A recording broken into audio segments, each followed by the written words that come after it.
Halo, my name is Rina, you can call me Rina. Kali ini kita bakal bahas tentang akuntansi perpajakan bab 11, konsep dan pencatatan kewajiban jangka pendek berupa utang, pajak penghasilan, utang pinjaman, utang atas sewa, wesel, serta dividen.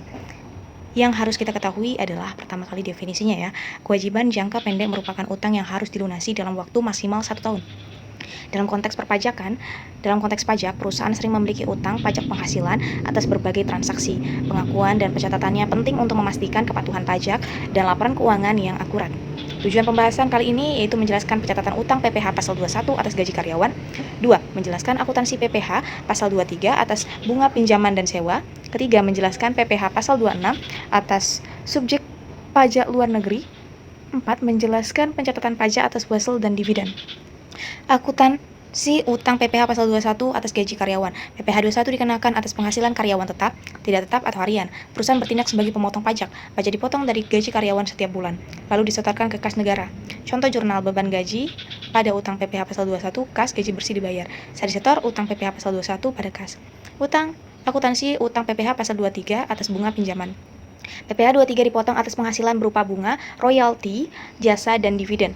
Tarif bunga pinjaman sebesar 15% dari jumlah bruto. Pemotong pihak memberi pinjaman debitur. Contoh jurnal beban bunga pada utang PPh pasal 23 15%, kas bunga dibayar. Nah, saat disetor pajak, utang PPh pasal 23 pada kas. Akuntansi utang PPh pasal 23 atas sewa. PPh 23 juga berlaku untuk pembayaran sewa selain tanah dan bangunan. Tarif potongan 2% dari nilai bruto. Contohnya, sewa kendaraan 10 juta, PPh-nya 23. PPh 23 yang kita pakai, jadi sebesar 2%. 2% dikali 10 juta sama dengan 200.000. Jurnalnya beban sewa sebesar 10 juta, utang pasal PPh pasal 23 sebesar 200.000, kasnya 9.800.000. Saat disetor pajak, utang PPh pasal 23 200.000 pada kas 200.000. Akuntansi utang PPh pasal 26 subjek pasar luar negeri dikenakan atas penghasilan yang diterima pihak luar negeri. Tarif umumnya 20% dari penghasilan bruto, kecuali ada perjanjian P3B bisa lebih rendah. Contoh, bayar royalti ke perusahaan luar negeri 30 juta, pajak dipotong 20% sebesar 10 juta, beban royalti 50 juta, utang PPh pasal 26 10 juta, kasnya 40 juta. Setoran PPh pasal 26 saat disetor ke negara, utang PPh pasal 26 sebesar 10 juta, pada kas 10 juta. Bukti setor pajak dilampirkan dalam pelaporan SPT masa. Wajib dilaporkan paling lambat tanggal 20 bulan berikutnya. Akuntansi utang pajak atas wesel. Wesel adalah surat perjanjian pembayaran utang berbunga dalam jangka pendek. Bunga wesel dapat dikenakan PPh pasal 23 bila pihak penerima adalah badan dalam negeri.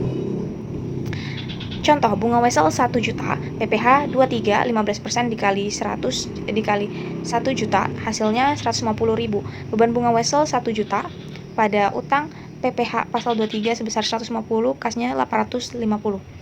Akuntansi utang pajak atas dividen. Dividen merupakan pembagian laba kepada pemegang saham. PPh pasal 23 15% bagi wajib pajak badan dalam negeri. PPh pasal 26 20% bila penerima dividen adalah pihak luar negeri. Contohnya, dividen 100 juta, PPh 23 15%, berarti dikalikan hasilnya 15 juta.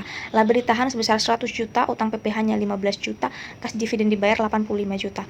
Setoran pajak dan pelaporan. Semua pajak yang telah dipotong harus disetor ke kas negara paling lambat tanggal 10 bulan berikutnya. Pelaporan dilakukan melalui SPT masa PPh yang paling lambat tanggal 20 bulan berikutnya. Keterlambatan setor lapor akan dikenakan sanksi administrasi. Kesimpulannya, setiap jenis transaksi memiliki perlakuan pajak yang berbeda tergantung pasal PPh-nya. Perusahaan wajib mencatat utang pajak dengan benar agar laporan keuangan sesuai aturan fiskal. Pemotongan, penyetoran, dan pelaporan pajak harus dilakukan tepat waktu untuk menghindari denda. Akuntansi pajak membantu perusahaan transparan dan taat pajak. See you next time.